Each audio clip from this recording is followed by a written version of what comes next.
my seatmate from the Senate, who came on to be the 44th president of the United States, Chicago, ladies and gentlemen, President Barack Obama.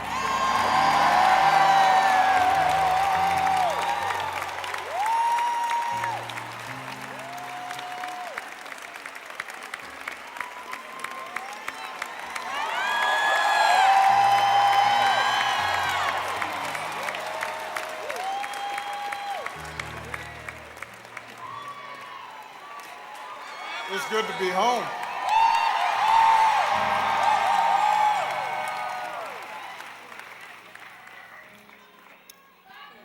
I love you back.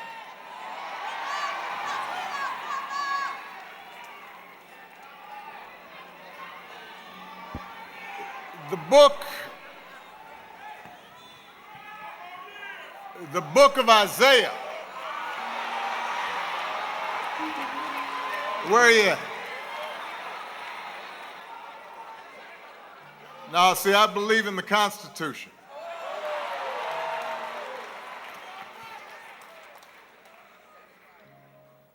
The book of Isaiah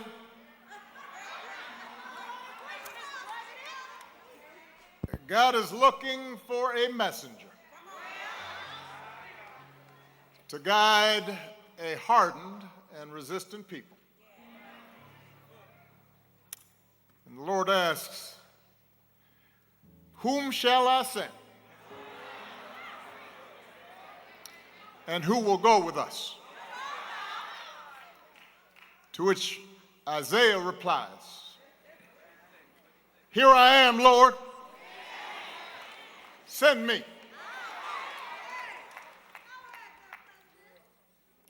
To Mother Jackson and the Jackson family,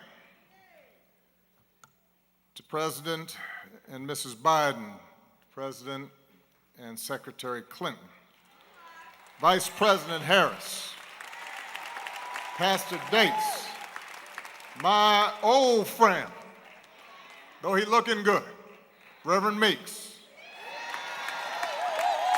Reverend Jenkins. It is an honor to join you today to celebrate the Reverend Jesse Lewis Jackson, a man who, when the poor and the dispossessed needed a champion, and a country needed healing, stepped forward again and again and again and said, send me.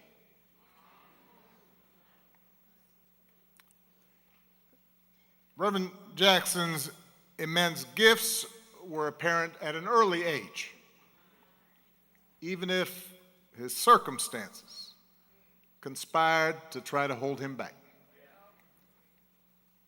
Born out of wedlock to a teenage mom, growing up under the oppressive cloud of segregation, confined to schools, sports facilities, movie theaters that were separate and unequal. It was a world where on Thanksgiving he'd have to wait for his mother to come home on the bus carrying leftovers from the dinner she had to cook for somebody else. A world designed to tell a child that he or she could only go so far. That to think otherwise would be foolish or dangerous, and that wisdom required you to accept your lot in life. And young Jesse refused to accept that verdict. He was a born leader, an athlete, a talker, knew how to talk, star quarterback, student body president, He could have succeeded within the confines that were determined for him and had a successful life. But like so many of his generation, so many extraordinary civil rights leaders in the late 50s and 60s, that Joshua generation, he instinctively understood that individual success meant nothing unless everybody was free. So he became inspired by the bus boycotts in Montgomery. He led 7 black students into the whites-only library, sitting down and getting arrested for reading. Think about that. The library closed, but then it reopened. And when it did, it was open to everyone. Send me, Jesse said, even as a young man, and the world got a little bit better. By the time Reverend Jackson graduated from college, he had attended Chicago Theological Seminary. He knew the nature of his calling, and he became, as everybody knows, the youngest member of SCLC, assigned to lead Operation Breadbasket here in Chicago, right around the time that Isaiah Thomas is talking about. And it was during this period, and especially after Dr. King's death, when the optimism of the early movement had begun to fade and leadership had begun to fracture, and when the country seemed to have grown bored, gotten weary of the idea of justice and equality, and moved on to other concerns, that Reverend Jackson rose above despair and kept that righteous flame alive. Through Operation Push, he led boycotts and challenged corporate policies around hiring and contracting, recognizing that civil rights without economic justice was an empty promise. He backed unions in their organizing efforts and activists in fair wage campaigns, understanding that if the have-nots and the have-little bits ever learned to make common cause across racial lines instead of fighting each other over breadcrumbs, everybody would benefit. He helped register millions of voters. He fought against biases in the criminal justice system. He drew attention to local abuses of power and called folks at the national level to account. And by the early 80s, he was delivering that message of change and hope across the globe, freeing hostages from captivity, fighting to end apartheid in South Africa. And then, in 1984, as the powers that be in Washington were rolling back hard-won progress, slashing the social safety net, when more and more folks were getting left behind, and greed was being trumpeted as a virtue. See, we've been there before.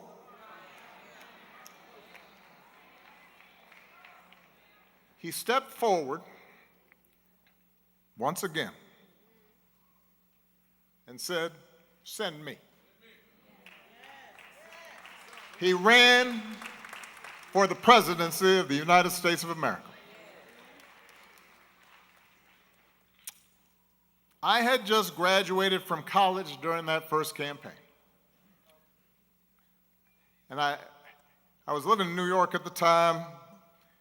I was working to pay off my student loans, eating a lot of tuna fish and Campbell soup. And if I went to a diner, I'd grab some extra crackers, put them in my pocket. And I was inspired by the civil rights movement. And I had in my mind to work for social justice. But even though I was full of good intentions, I was uncertain of how to serve and fighting off self-doubt. And I remember how, at the time, plenty of people, including, plenty of black folks, were dismissing Jesse's chances. Suggesting, oh, he just wants attention, he can only get black votes. But then I remember one night sitting in my janky apartment, and I got an old black and white TV with the rabbit ears, and I'm kind of jiggering around, and it's about this big. I know young people can't imagine, but the TV was about this big. And I'm watching the Democratic primary debate between him and Walter Mondale and Gary Hart. And I remember how, when that debate was over,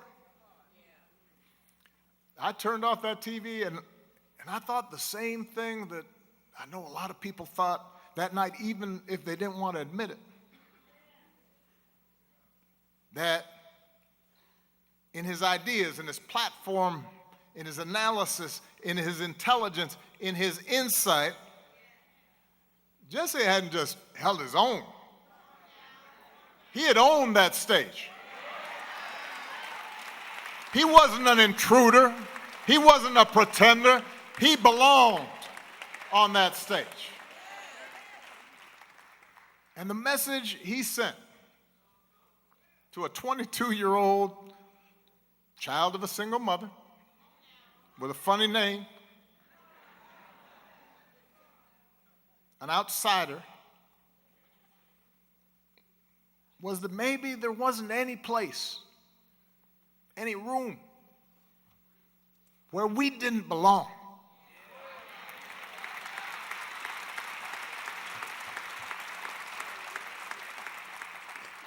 And that message of fairness and dignity, of justice and hope, that's what the Rainbow Coalition was all about. In 1984, and then again in 1988, Jesse didn't just speak to black folks, he spoke to white folks and Latinos and Asian Americans and the first Americans. He spoke to family farmers and environmentalists. He spoke to gay rights activists when nobody was talking to gay rights activists, and blue-collar workers. And he gave them the same message, that they mattered,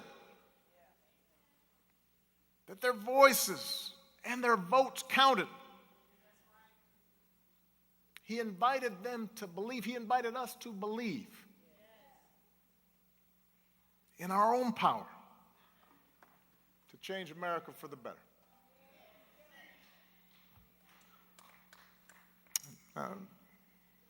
By the delegate count, Jesse's two candidacies ultimately came up short. But he paved the road for so many others to follow. Doug Wilder became the first elected black governor. Carol Moseley Braun went to the U.S. Senate. Because of Jesse, the Democratic Party changed its rules, ending the winner-take-all distribution of delegates during presidential primaries, which meant underdogs and outsiders like Bill Clinton or Bernie Sanders could stay competitive and build momentum instead of getting knocked out early. And it was because of that path that he had laid, because of his courage, his audacity that 2 decades later, a young black senator from Chicago's South Side would even be taken seriously as a candidate for the presidential nomination.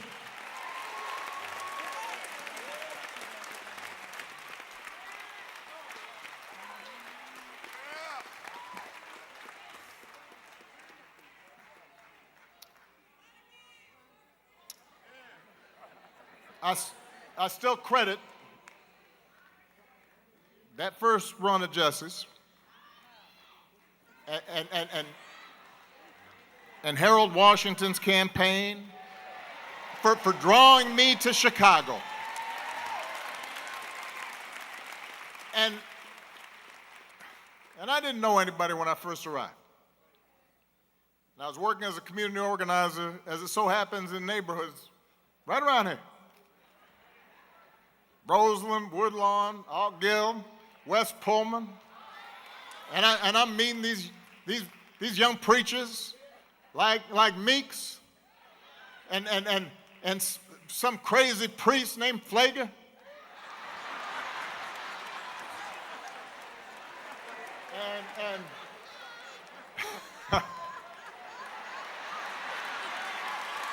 And I guess Jenkins was running around, but he's kind of young.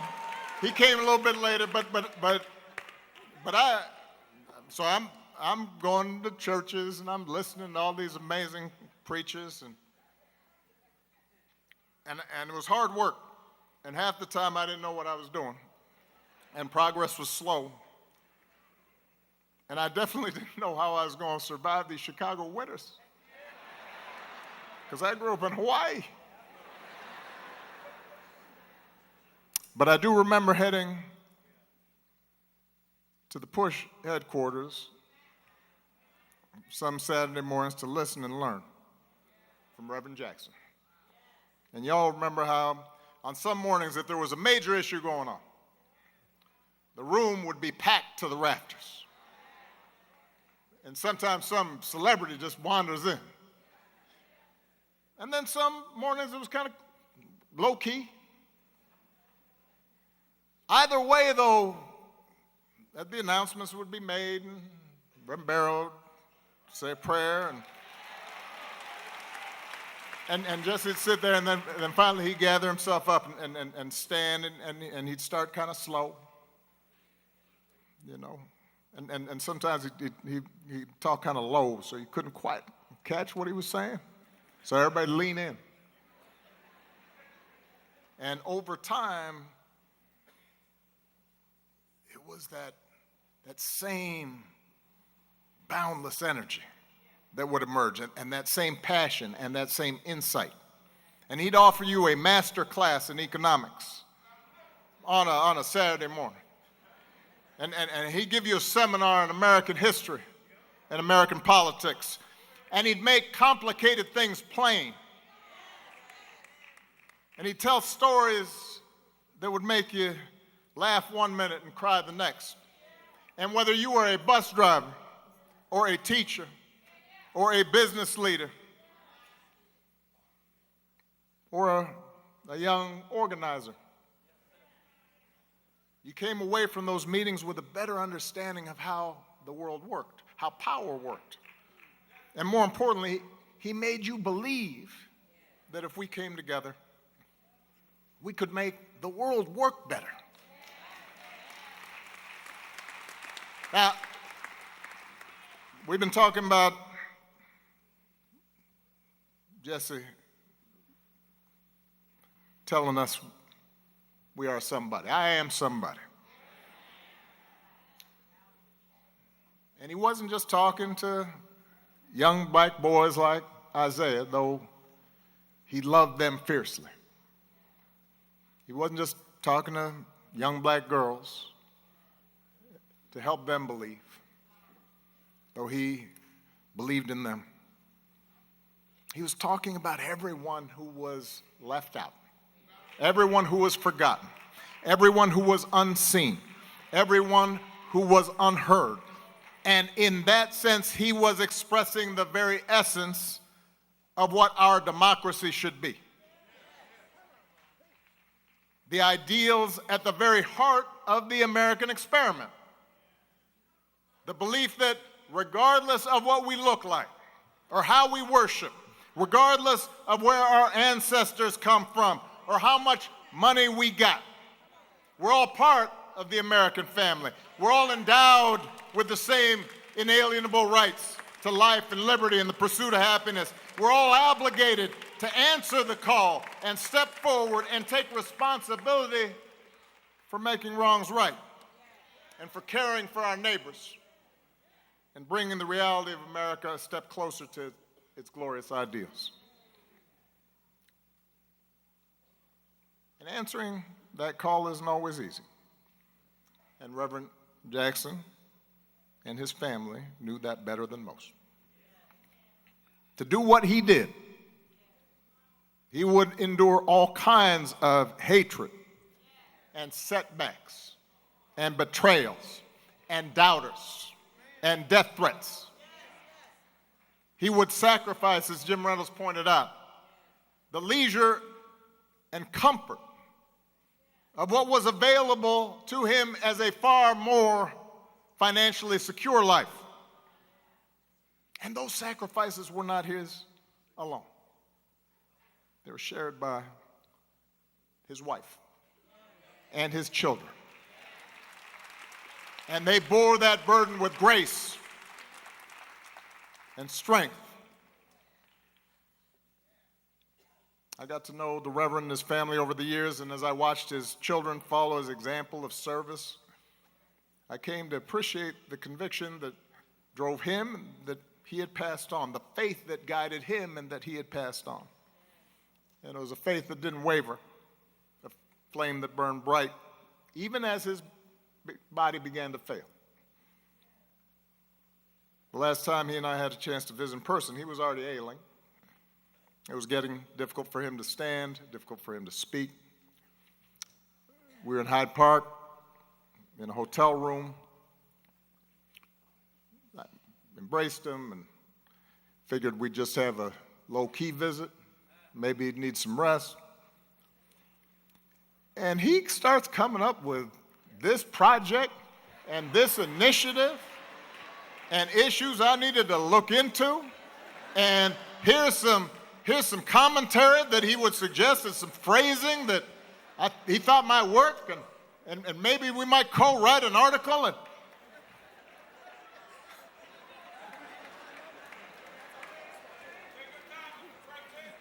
And listening to him, I couldn't help smiling. Because it took me back. And I started reminiscing with him about those Saturday mornings at Push and the breakfast that he'd host, you know, away from the full meeting. And I didn't get a chance to go to that until I was a state senator, and probably Meeks invited me. So I was like, you know, I was tagging along with Meeks. And he'd pull out a piece of paper. You know, he'd scribbled some stuff, and he'd start passing out assignments and pulling together working groups and asking for updates on the latest campaign. And I'll admit, let's face it, those sessions could run a little long and did not always follow Robert's Rules of Order.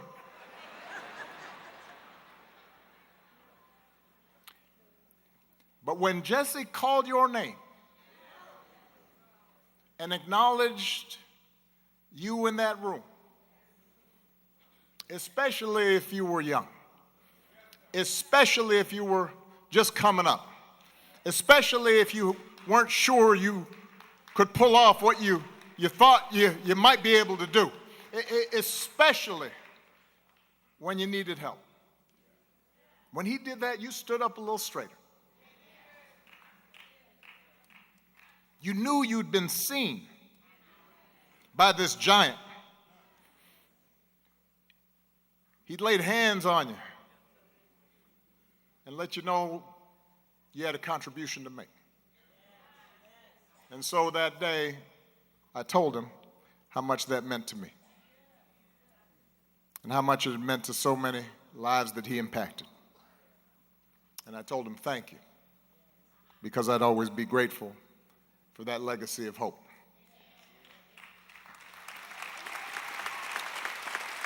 I know I've gone long. It was going to be much shorter until Isaiah spoke.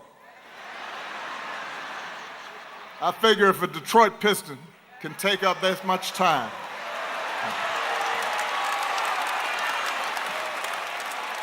it was beautiful, and I mean that.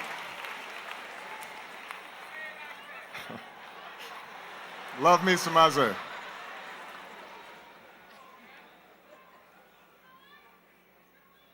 We are living in a time when it can be hard to hope.